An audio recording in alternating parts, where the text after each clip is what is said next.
Hey YouTube, I'm back. Vacation was great, but it's amazing how far behind you can get when you're gone for a month. So it's time to get back to work. And in this video, I'd like to address a question that was left in a comment while I was gone.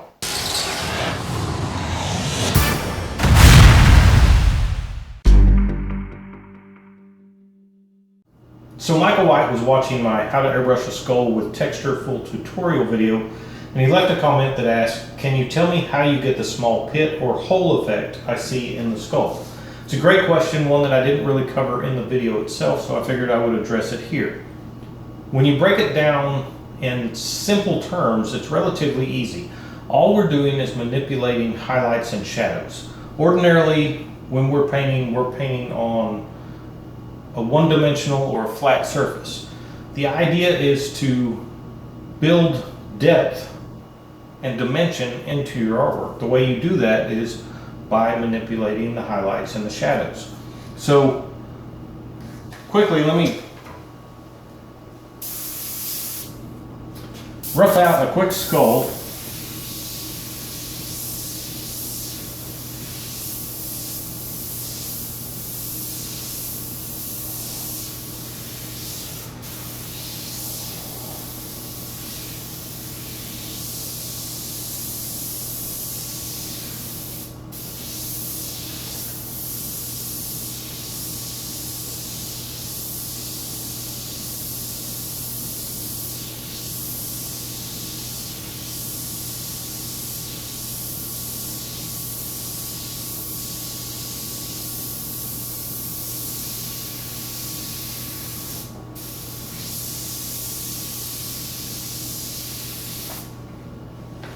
So normally when you're working on a skull, and I'm not sure what all the actual anatomical correct names for the parts of a skull are, but there's usually a hole underneath each eye socket somewhere in this area.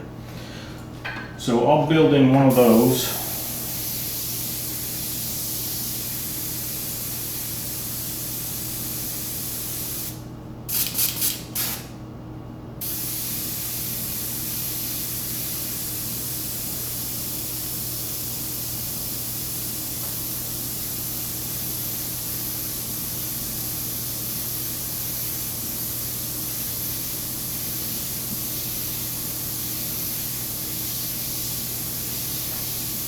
You might notice that I'm keeping my airbrush pointed in this direction because I know the hole recesses in, but normally it fades out from the bottom. It's usually got the hard edge at the top.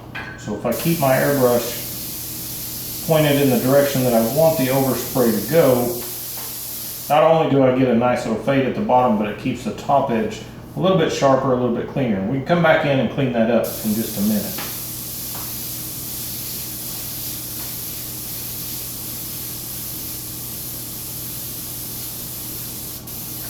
So that's essentially the start of the hole. How do we make it look more three-dimensional?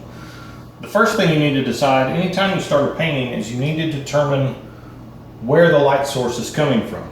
That way you know where your highlights will be and where your shadows will be.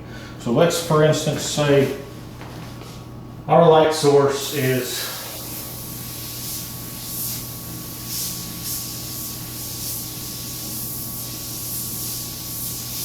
my airbrush is not spraying quite correctly.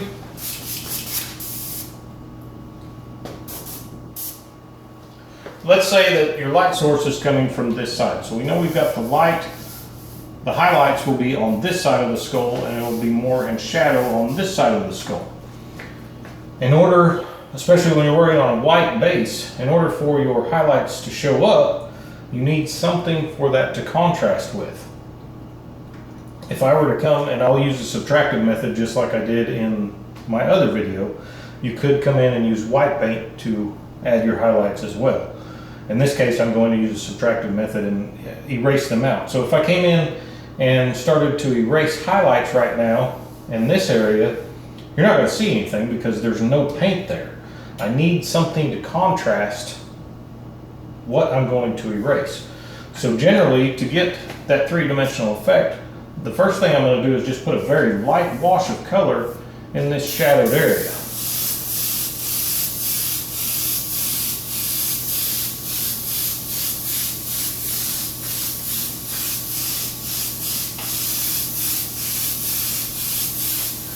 Which brings me to another point. That's one thing, normally I like to start with darks. I'll fill in the eye socket, maybe the nose socket.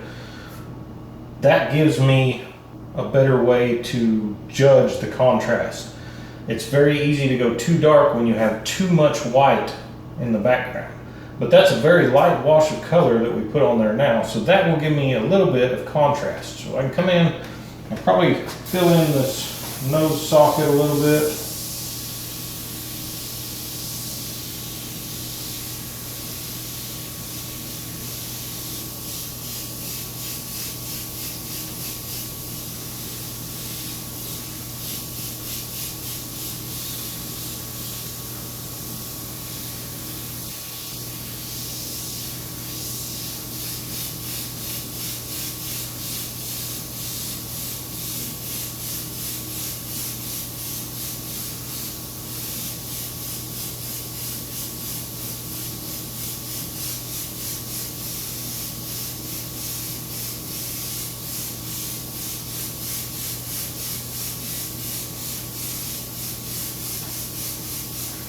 Maybe a little bit in the eye.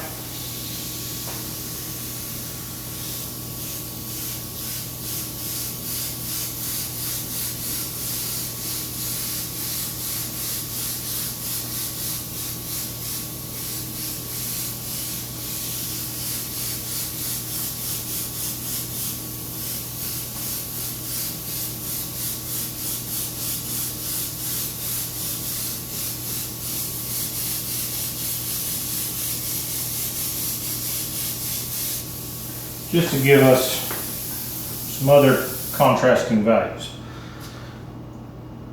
So the first thing I'm going to do is come back in with my eraser, and because we know the light is coming from this area, the highlight, the light is up at the top and to the left, so the highlight on this little hole, or whatever it's called, I'm going to have a little bit of a highlight here,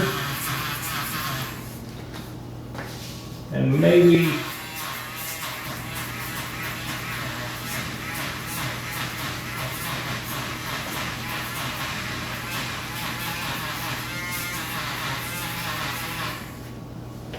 on the top of it. And again, I want the bottom to kind of fade out, so I might add a little bit more color there. Just blending that out so that it fades nicely. And again, the highlight that we just erased is not extremely visible, so I could darken this area up. And in fact, if the light is coming from the upper left portion, this side, because the nose socket actually protrudes a little bit further out, so this side would actually be in a little bit more shadow.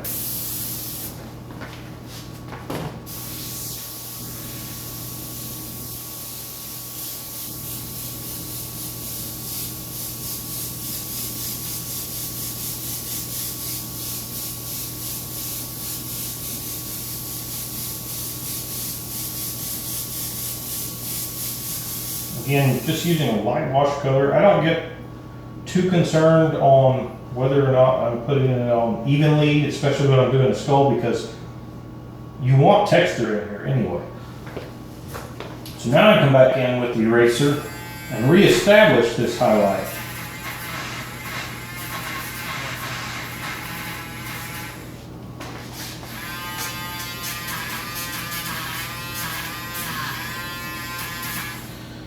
And maybe a highlight up just below the eye socket.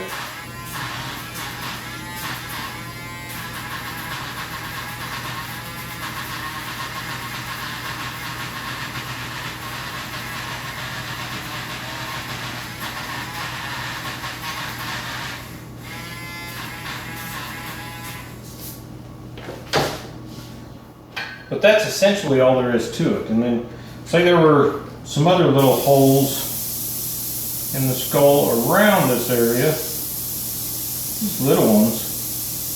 Same thing, all I'm gonna do is put a very dark dot, and then depending on where the light is coming from, just add a highlight where it needs to be. And that gives you the illusion that there's a little hole or a divot, whatever the case may be. And that's essentially all there is to it. So hopefully that answers your question, Michael, and anybody else that's watching.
There you have it, guys.